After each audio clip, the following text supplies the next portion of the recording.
Welcome back. In this lecture, we will set up Kerberos NFS client. In the previous lecture, we set up NFS server with Kerberos. These are the exported shares, and these are the versions that are exported or that are available on the NFS server. So version 4.2 is allowed on the NFS server.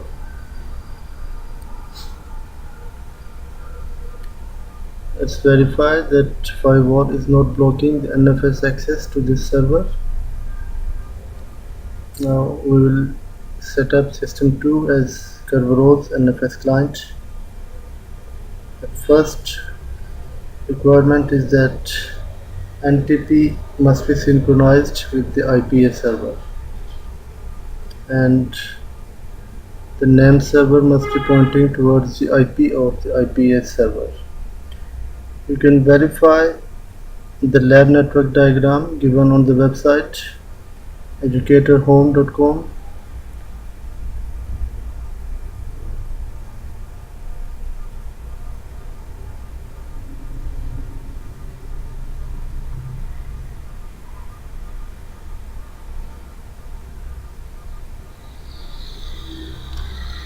First we install the required packages, then enable the NFS secure service. Just remember that we are working with CentOS 7.0. With the new versions, there are some changes with NFS Kerberos settings on the client and on the server. Let's obtain the key tab file for system 2 from the FTP server. The file name is system2.keytab.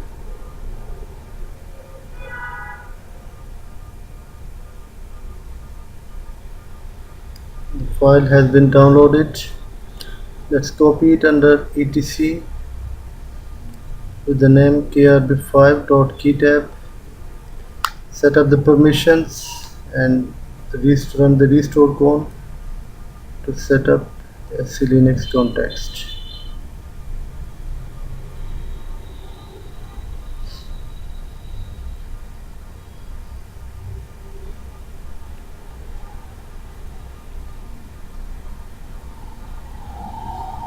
Verify the key tab files on the local machine for system2.example.local. Now see the status of NFS secure and start the service. This service will only start if the key tab file is present on the local machine.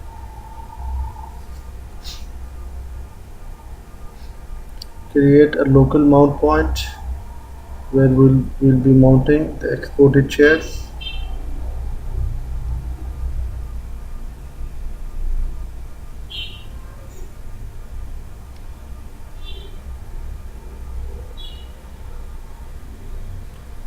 In the options, we need to write version 4.2 and security is KRB5P. We need to give -T as file system type will be NFS. Mount -T and then the file system type, and then -O is the options. In the options, we give versions and security.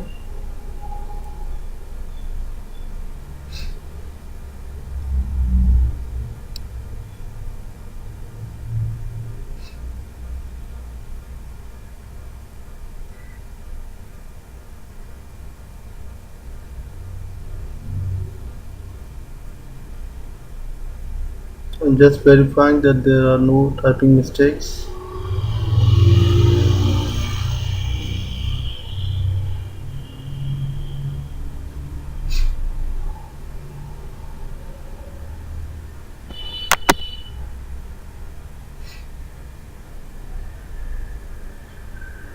So this has been mounted.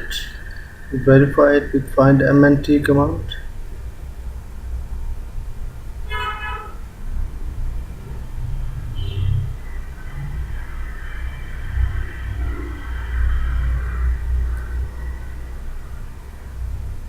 This has been mounted with version 4.2, NFS version is 4, and rest of the options are displayed there.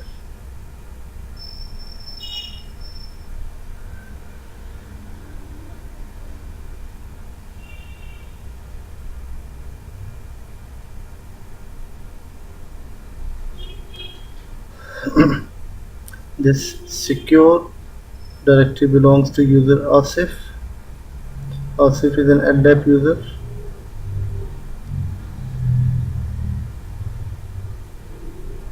So we need to switch to user Asif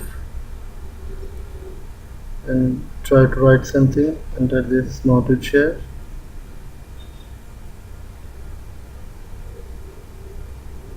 He is able to write. Actually, he must not be able to write. We will restart the machines and we will see the actual working of NFS Kerberos.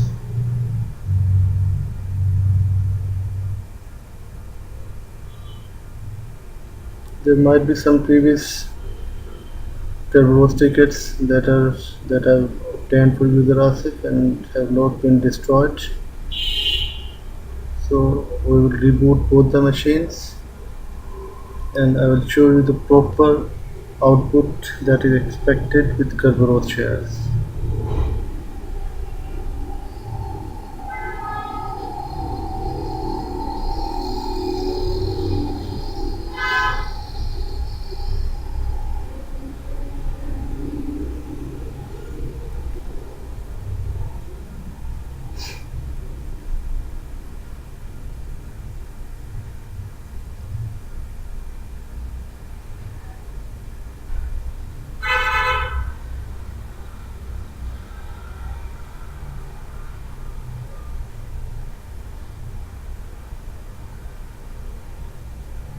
Need to mount the share again.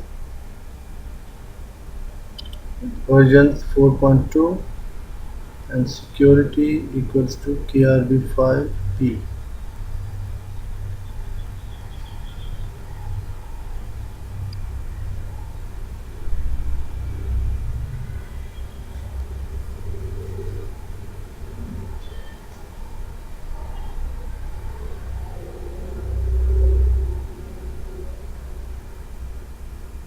That should be versions equals to 4.2.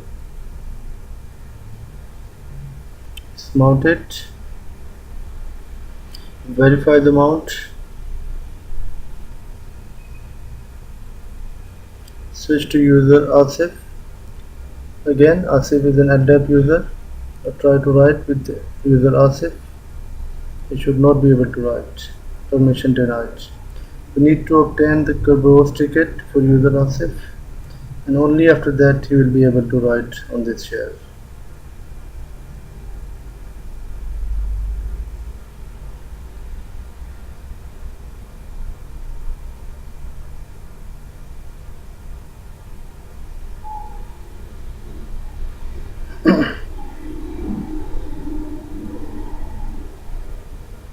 Obtain the ticket.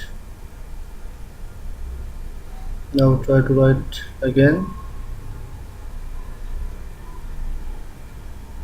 This time he should be able to write.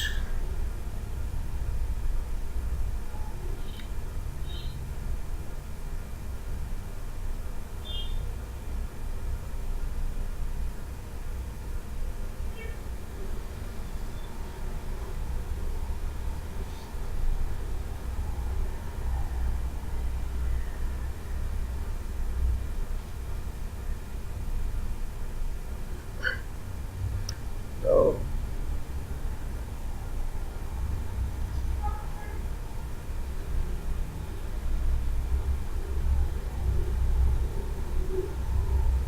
Now we try to mount this, write these shares with the user Asif. With the user Atif, he says permission is denied because Atif is not allowed to write on this share. We obtain the tickets, Kerberos tickets first. We try to write again.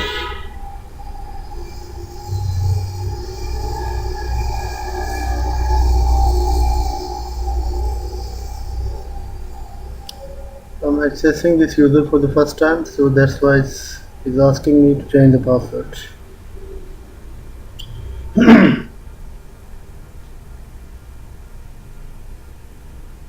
I try to write something on the mounted chair. It says permission is denied because Atif is not allowed to write. Only Asif has the read-write access on this chair. Atif can read but cannot write.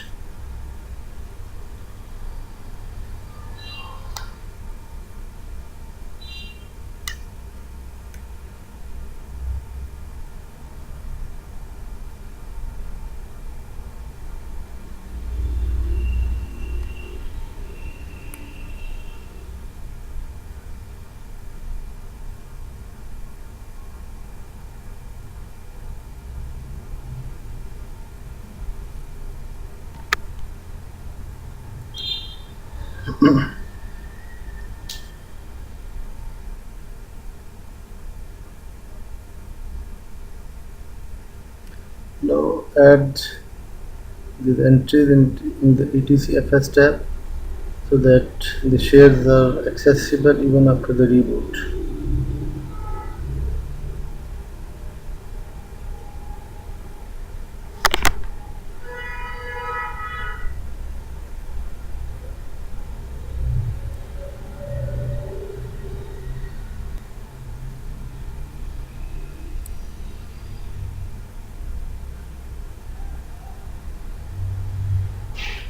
We need to give security as KRB5P and versions as 4.2 and then the remaining options.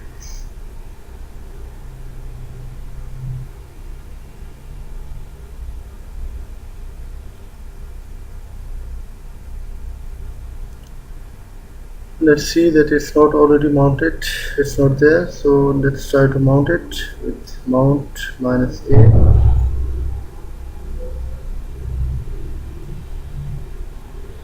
So it looks successful. So this chair has been mounted with ETCFS tab. Thank you for watching this lecture.